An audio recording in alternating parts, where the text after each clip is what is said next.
Jadi hari ini kita melaksanakan bersepeda bersama Pangdam, dan hari ini dari keliling CPI sangat seru kali.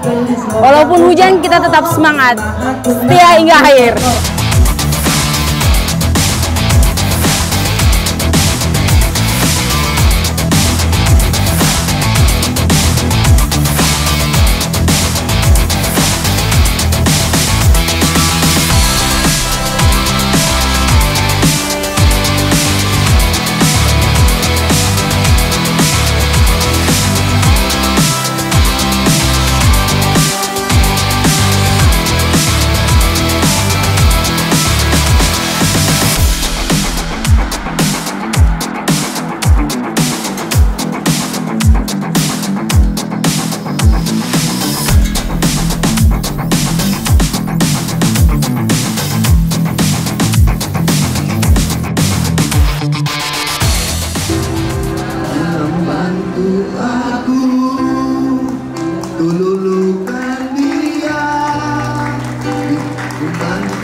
Baik, untuk kegiatan hari ini sangat luar biasa.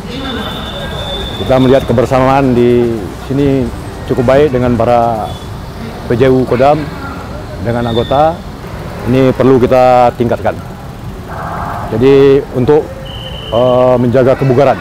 Walaupun suasana hujan, gerimis, tapi semangat, ya, semangat. Bapak Pangdam juga tetap memacu semangat kita untuk tetap melanjutkan olahraga sepeda. Tetap semangat, ayam jantan dari timur.